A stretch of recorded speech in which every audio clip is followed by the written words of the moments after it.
This is Made for More Living with Johnny Jennings, powered by eXp Realty.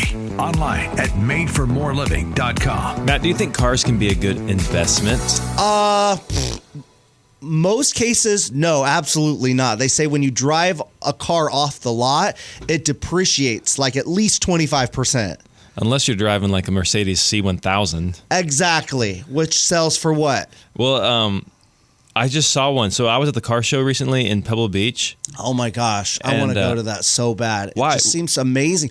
All of those vintage classic cars together in one spot. I mean, you have the most premier vehicles, automobiles in history, all in one place at one time. And they're all in pristine, just amazing condition, and you've got the owners, and then you've got an auction as well, right? And it's just a beautiful part of California. Holy cow, Pebble Beach, Monterey. Yep. It just seems so incredible. Definitely think when I go in the future, I definitely want to bring the boys. Yeah. I was talking and stay for the entire week. Stay for the entire week. Oh my gosh, just so much. But a friend was telling us about how there's different events and that are super family friendly, and he said one of his favorite things to do is take the kids to the Laguna Seca track, because then there's people out there just, different classes of cars on the track, and the kids just love it, and it's free, and it's windy. And it's I'll tell you that. And it's windy and cold and loud. Yeah. But it's also fun. It's like driving down. You see one exotic car or one rare car, and then all of a sudden by the end of a day or two, however long you're at the car show, you're like, I have seen a lot of Ferraris. Right. I have seen way more Rolls Royces than I have ever seen in my life. Right. And it's cool. Yeah, it's a lot of fun. But if you have a kid that appreciates cars, I wouldn't say it's for younger kids, but a little bit older kids, yeah, it can be a lot of fun. I see them having a blast. Yeah, But I want to just go as an adult. I want to go with no kids, so I can really appreciate it and experience everything. There's so much. So it turns out. How did you like it? Because you were down there. Right? Yeah. I went with some buddies. They a dear friend put on this awesome event where we actually drove down and all there was what was there, a Porsche GT3. I'm not a super big car guy. There was a really nice Ferrari. There were two nice Ferraris. There was actually one of the Ferraris. I didn't even know they did this. It's a 4-seater Ferrari. And so it was the minivan, the family's minivan. Right. And so 4 guys piled into this Ferrari, and then it's a Ferrari coupe. Yeah, a Ferrari sedan. Yeah, a 2-door. But yeah, I mean, I sat in the back of the car at one point, and I was like, "Wow, this is really nice." Like, I did not feel like you didn't feel cramped at all. No.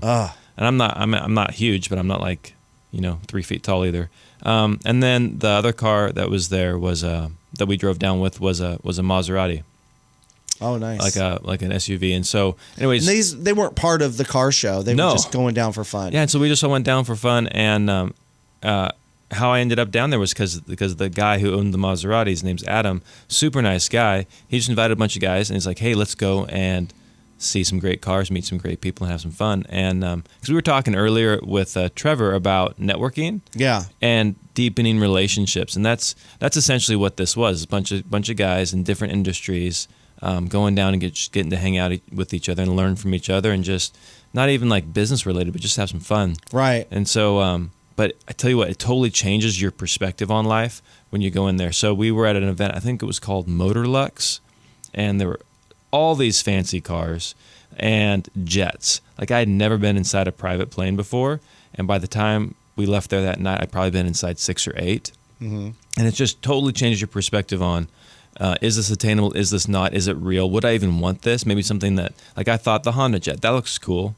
Maybe one day I have a Honda Jet, and then I get in the Honda Jet, and I'm like, there's no way I'm paying this much money for this little tiny thing. This is not what I want. So what does a Honda Jet like that go for? $4 million. $4 million. Yeah. And it just didn't impress you? No, not for $4 million. There were other things over there that was like, okay, that would make more sense. I would prefer that over $4 million. Spending $4 million on that than on this little baby jet. Or there was an auction taking place, and it was just a total paradigm shift, because people are there. Like, if I do something with Jack, it's like, let's go to the park, like something free, something fun. Or let's go swim at the pool at the gym or something like that. Like, this guy was there. There were multiple parents there with their kids, and their kids were participating in the auction.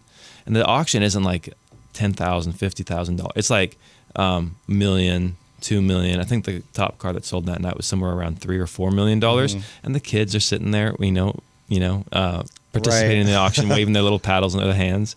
And my biggest takeaway was there's different levels. And so for somebody listening to this, like, yeah, my kid does that all the time. That's not a big deal. Like, all my friends' kids do this. And for some people, it's like they can't even imagine doing that at any point in their life.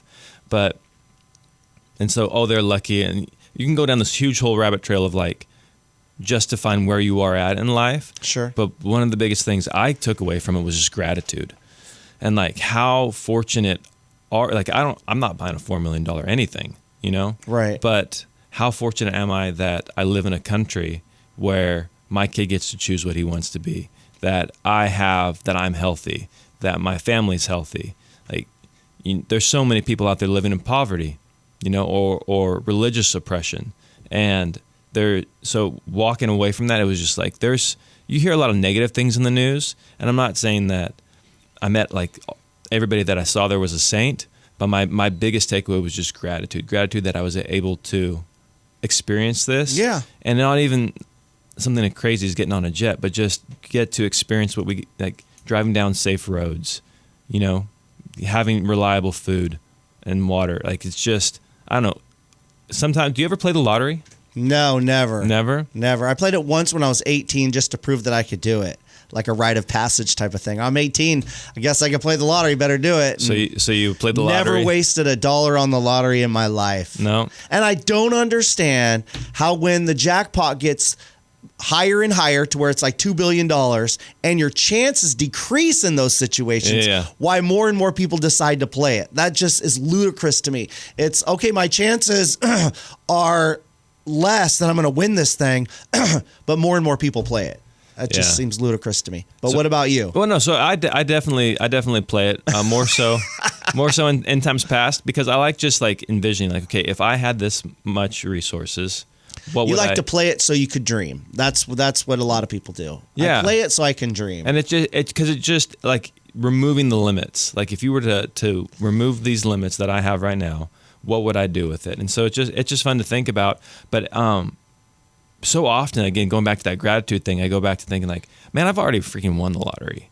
Yeah. Like, compared to billions and billions of people, Sure. I have already won the lottery. Exactly. My wife loves me. I love her. Our kids are healthy. We have jobs to provide for our families. Yeah. And there you go. Yeah. What does that do for you? I mean, because we talk about that a lot on my other show, is the key to having joy in your life, to being successful, is gratitude. Because a lot of times you can go down a dark tunnel of discouragement and, well, that didn't work out. Well, that didn't work out. This isn't going for me. And you can just focus and be consumed by all the negative stuff, especially in the headlines, right? Yeah. If you're focusing on social media and the news, you can be overwhelmed. Your brain can be filled with negative stuff, and that is not going to help you at all. It's not going to help you get further down where you want to go. But like you said, gratitude, when you find the things in your life that you can appreciate and are grateful for and see the good in things, it will help you.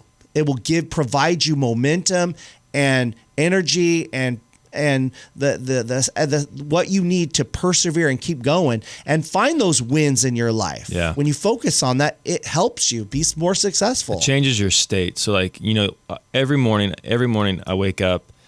Well, I don't want to say every morning and exaggerate, but I would say 97% of the time I wake up and I'm like, oh, thank you, Lord, for another day. Right. And just starting the day with just a little bit of gratitude. I'm exhausted. I'm tired. I wish I could stay in bed another, hour or two, but hey, thanks for another day. Thanks that I am so busy. Right. Rather than, there are a lot of people in my industry right now who wish they were as busy as Valerie and I are. Right. And so just as far as what's the benefit, it just changes your state. Yeah. And just changes your perspective. Because let's take the opposite and say, rather than a heart of gratitude, it's one of resentment.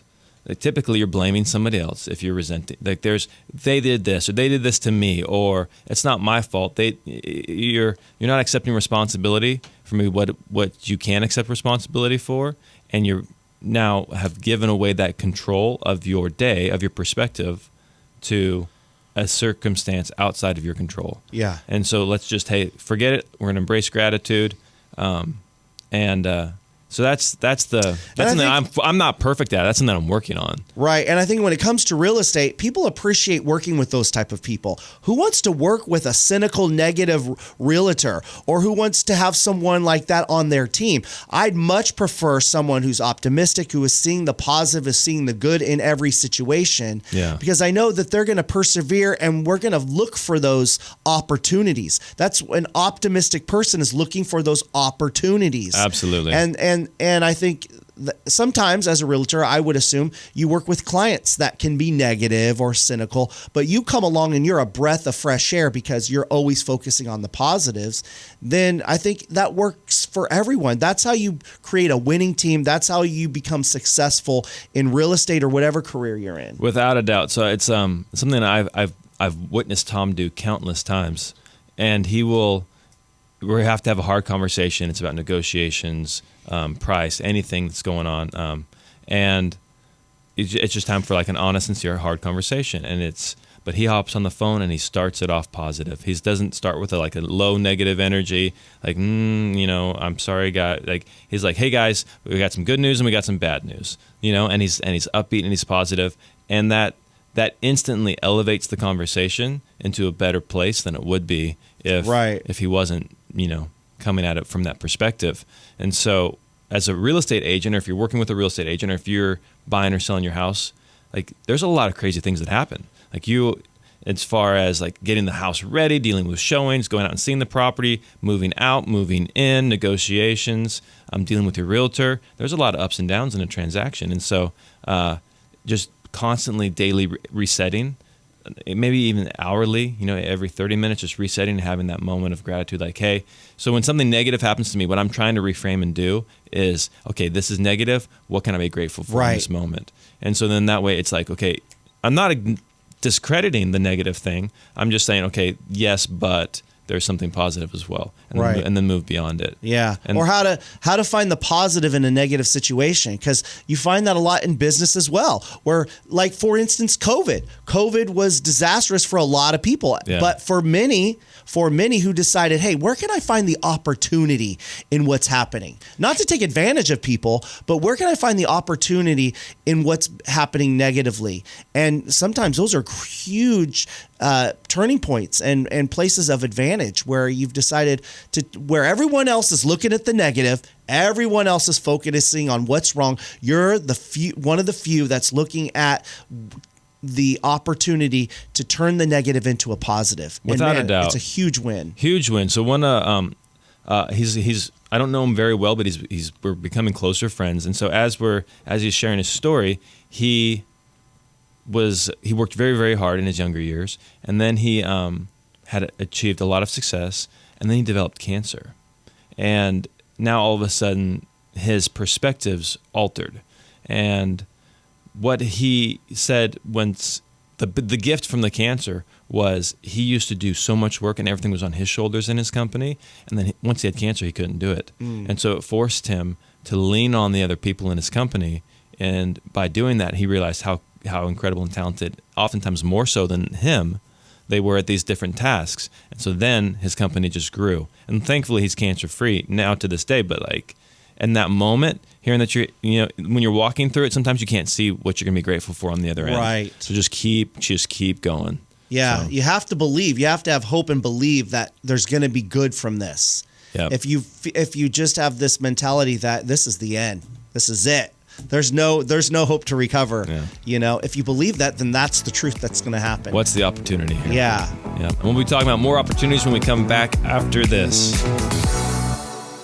So, Matt, obviously, we have a friend in Johnny Jennings who is a great realtor who can sell your home super fast. And every morning I take my dog for a walk in my neighborhood, and there's this house that has been on the market for what feels like an eternity. Because whenever I talk to Johnny Jennings, he's like, oh, yeah, we sold this house in 3 days. We sold this house in 8 days. And I'm like, should I just leave Johnny's card on their front door so that they can finally sell their house? It's true. Maybe you should, because guess what? Johnny Jennings and the Tom Daves team with Made for More Realty, they sell homes 27% faster than everybody else, and they don't sell them for a discount. They actually sell them on average 3% higher. There's a reason why they've been voted #1 team in Roseville for the past 3 years, and why they have so many, almost 800 5-star Google reviews. So expect more, get more with Johnny Jennings and the Tom Daves team with Made for More Realty, brokered by EXP. Just Google Made for More Realty today and get more for your home. License number 581837.